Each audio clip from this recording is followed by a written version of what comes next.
ಇಂದು ಯುಗಾದಿ ಹಬ್ಬ, ಮತ್ತೊಂದು ಸಂವತ್ಸರದ ಆರಂಭ. ಈ ಹಿನ್ನೆಲೆಯಲ್ಲಿ ಪಂಚಾಂಗಗಳು ಹೇಳುವ 60 ಸಂವತ್ಸರಗಳ ಮಹತ್ವ ಏನು? ಸಂವತ್ಸರ ಅಂದ್ರೆ ಏನು? ಸಂವತ್ಸರವನ್ನ ಯಾರು ಕಂಡು ಹಿಡಿದಿದ್ದು? ಈ ಸಂವತ್ಸರಗಳ ಹೆಸರು ಯಾರದು? ಈ ಪ್ರಶ್ನೆಗಳು ನಿಮ್ಮಲ್ಲೂ ಇದೆ ಅಲ್ವಾ? ಹಾಗಾದ್ರೆ ಬನ್ನಿ, ಸಂವತ್ಸರಗಳ ಬಗ್ಗೆ ಕಂಪ್ಲೀಟ್ ಮಾಹಿತಿಯನ್ನ ನಾನ್ ತಿಳಿಸ್ತೀನಿ. ಹಿಂದೂ ಪಂಚಾಂಗದ ಪ್ರಕಾರ ಸಂವತ್ಸರವು ಒಟ್ಟು 60 ವರ್ಷಗಳ ಒಂದು ಚಕ್ರವಾಗಿದೆ. ಪ್ರತಿಯೊಂದು ವರ್ಷಕ್ಕೂ ಒಂದು ವಿಶಿಷ್ಟ ಹೆಸರಿದ್ದು, ಇದು ಗುರು ಅಂದ್ರೆ ಬೃಹಸ್ಪತಿ ಗ್ರಹದ ಚಲನೆಯನ್ನ ಆಧಾರವಾಗಿಟ್ಕೊಂಡಿದೆ. ಯುಗಾದಿಯಂದು ಹೊಸ ಸಂವತ್ಸರ ಆರಂಭವಾಗುತ್ತೆ. ಈ 60 ಸಂವತ್ಸರಗಳು 3 ವಿಭಾಗಗಳಾಗಿವೆ. 20 ಬ್ರಹ್ಮ, 20 ವಿಷ್ಣು, 20 ರುದ್ರ. ಮೊದಲು ಸಂವತ್ಸರ ಅಂದ್ರೆ ಏನು ಅಂತ ಕೇಳ್ತಾ ಇದ್ದೀರಾ? ಸಂವತ್ಸರ ಅಂದ್ರೇನೆ ವರ್ಷ ಎಂದರ್ಥ. ಈ ಸಂವತ್ಸರವು ಪ್ರಭಾವದಿಂದ ಆರಂಭವಾಗಿ ಅಕ್ಷಯದಿಂದ ಕೊನೆಗೊಳ್ಳುತ್ತೆ. 60 ಪೂರ್ತಿಗೊಂಡ ನಂತರ ವರ್ಷವು ಮತ್ತೆ ಮೊದಲಿನಿಂದ ಆರಂಭವಾಗುತ್ತೆ. ಒಂದೊಂದು ಹೆಸರಿನ ಹಿಂದೆಯೂ 60 ವರ್ಷಗಳ ಕತೆ ಇದೆ. ಮೊದಲ ಋತುವು ವಸಂತಕಾಲ, ಮೊದಲ ತಿಂಗಳು ಚೈತ್ರ ಮಾಸ. ಹಿಂದೂಗಳಿಗೆ ಹೊಸ ವರ್ಷವು ಜನವರಿ 1ರ ಬದಲಿಗೆ ಯುಗಾದಿಯಿಂದ ಆರಂಭವಾಗುತ್ತೆ. ಹಿಂದೂ ಪಂಚಾಂಗದ ಪ್ರಕಾರ 60 ಸಂವತ್ಸರಗಳು. ಈ 60 ಸಂವತ್ಸರಗಳು ಒಂದು ಸುತ್ತು ಪೂರೈಸೋದ್ರಿಂದ ನಮ್ಮಲ್ಲಿ 60 ವರ್ಷವನ್ನ ಪೂರೈಸಿದವರಿಗೆ ಷಷ್ಠಿ ಪೂರ್ತಿಗೆ ಹೆಚ್ಚಿನ ಮಹತ್ವ ನೀಡಲಾಗ್ತಾ ಇದೆ. ಯಾಕಂದ್ರೆ ಅವರು 60 ಸಂವತ್ಸರಗಳನ್ನ ದಾಟಿ ಬಂದಿರ್ತಾರೆ. ಹಾಗಾಗಿ ಅವರಿಗೆ ಈ ರೀತಿಯ ಸಂಪ್ರದಾಯ ಮಾಡಲಾಗ್ತಾ ಇದೆ. ಎಲ್ಲರಿಗೂ ಗೊತ್ತಿರುವ ಹಾಗೆ 2 ರೀತಿಯ ಯುಗಾದಿ ಹಬ್ಬವನ್ನ ಆಚರಣೆ ಮಾಡ್ತೀವಿ. ಒಂದು ಚಂದ್ರಮಾನ ಯುಗಾದಿ, ಅದು ಈಗ ನಾವು ಆಚರಿಸ್ತಿರೋದು. ಇಲ್ಲಿ ಚಂದ್ರನ ಚಲನೆಯನ್ನ ಲೆಕ್ಕ ಹಾಕಿ ಮಾಸ ಮತ್ತು ಪಕ್ಷಗಳನ್ನ ಗುರುತಿಸಲಾಗ್ತಾ ಇದೆ. 2 ಸೌರಮಾನ ಯುಗಾದಿ, ಸೂರ್ಯನ ಚಾಲನೆಯನ್ನ ಅನುಸರಿಸಿ ಮೇಷರಾಶಿಯ ಮೊದಲ ಸೂರ್ಯ ದಿನವನ್ನ ಹೊಸ ವರ್ಷದ ದಿನ ಎಂದು ಹೇಳಲಾಗುತ್ತೆ. ಈ ಸಂವತ್ಸರಗಳನ್ನ ಯಾರು ಕಂಡು ಹಿಡಿದ್ರು ಅಂತ ನಿಮ್ಮ ಪ್ರಶ್ನೆಯಾಗಿದ್ರೆ, ಇದನ್ನ ಯಾರೋ ಒಬ್ಬ ವ್ಯಕ್ತಿ ಕಂಡು ಹಿಡಿದಿದ್ದಲ್ಲ. ಇದು ಪುರಾತನ ಭಾರತದ ಖಗೋಳ ವಿಜ್ಞಾನಿಗಳು ಮತ್ತು ಋಷಿ ಮುನಿಗಳು ಸಾವಿರಾರು ವರ್ಷಗಳ ಅವಲೋಕನದ ಫಲವಾಗಿದೆ. ಅವರು ಆಕಾಶದಲ್ಲಿನ ಗ್ರಹಗಳ ಚಾಲನೆಯನ್ನ ಗಮನಿಸಿ ಈ ಕಾಲಚಕ್ರವನ್ನ ರೂಪಿಸಿದ್ದಾರೆ. ಈ 60 ಸಂವತ್ಸರಗಳ ಆಧಾರವೇನು ಅಂತ ನೀವು ಕೇಳಿದ್ರೆ, ಸಂವತ್ಸರಗಳ ಸಂಖ್ಯೆ 60 ಇರೋದಕ್ಕೆ ಮುಖ್ಯ ಕಾರಣ ಬೃಹಸ್ಪತಿ, ಗುರುಗ್ರಹ ಮತ್ತು ಶನಿ ಗ್ರಹ. ಗುರುಗ್ರಹ ಸೂರ್ಯನ ಸುತ್ತ ಒಂದು ಪ್ರದಕ್ಷಿಣೆ ಹಾಕಲು ಸುಮಾರು 12 ವರ್ಷ ತೆಗೆದುಕೊಳ್ಳುತ್ತೆ. ಶನಿ ಗ್ರಹ ಸೂರ್ಯನ ಸುತ್ತ ಒಂದು ಪ್ರದಕ್ಷಿಣೆ ಹಾಕಲು ಸುಮಾರು 30 ವರ್ಷ ತೆಗೆದುಕೊಳ್ಳುತ್ತೆ. ಈ 2 ಗ್ರಹಗಳು ಆಕಾಶದ ಒಂದೇ ಬಿಂದುವಿನಲ್ಲಿ ಮತ್ತೆ ಸಂಧಿಸಲು ಕನಿಷ್ಠ ಸುಮಾರು 60 ವರ್ಷಗಳು ಬೇಕು.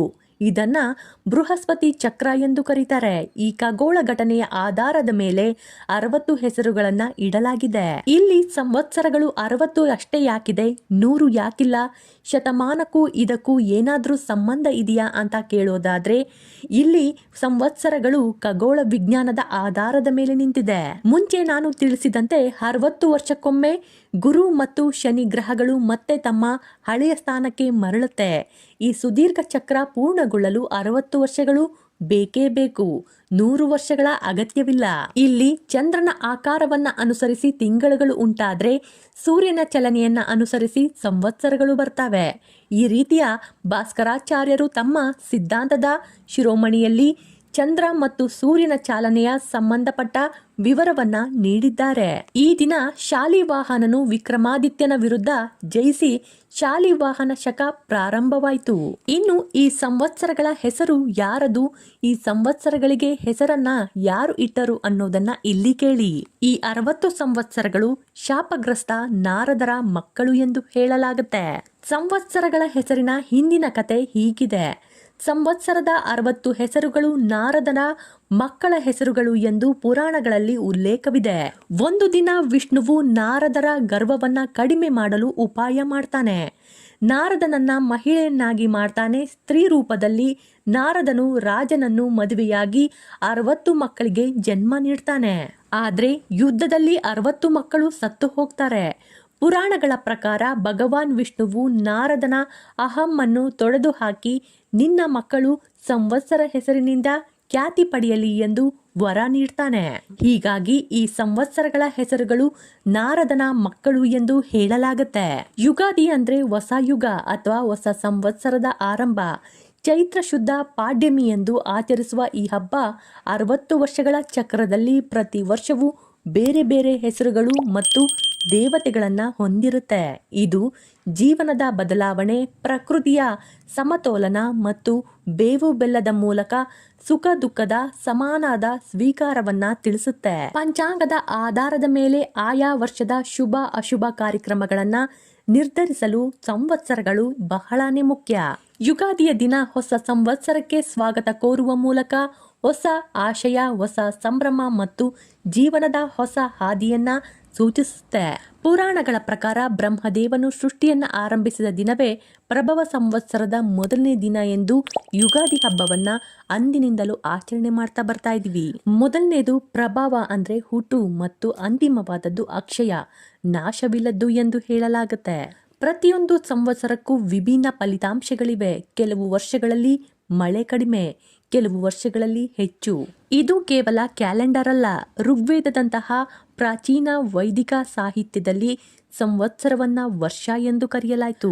ವೈದಿಕ ಜ್ಯೋತಿಷ್ಯದ ಪ್ರಕಾರ 60 ಸಂವತ್ಸರಗಳನ್ನ ತಲಾ 5 ವರ್ಷಗಳ 12 ಗುಂಪುಗಳಾಗಿ ಅಂದ್ರೆ ಯುಗಗಳಾಗಿ ವಿಂಗಡಿಸಲಾಗಿದೆ. ಈ ಪ್ರತಿಯೊಂದು 5 ವರ್ಷಗಳ ಅವಧಿಗೂ ಪ್ರತ್ಯೇಕ ದೇವತೆಗಳಿದ್ದಾರೆ, ಅಗ್ನಿ, ಚಂದ್ರ ಇತ್ಯಾದಿ.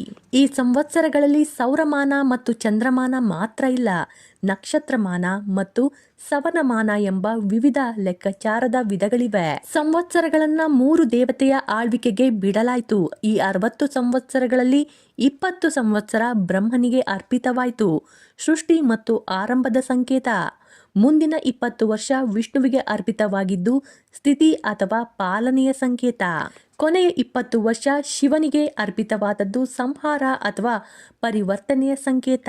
ಪ್ರತಿ ಸಂವತ್ಸರದ ಹೆಸರಿಗೂ ಆ ವರ್ಷದಲ್ಲಿ ನಡೆಯುವ ಘಟನೆಗಳಿಗೂ ಒಂದು ನಿಗೂಢ ಸಂಬಂಧವಿದೆ ಎಂದು ನಂಬಲಾಗುತ್ತೆ.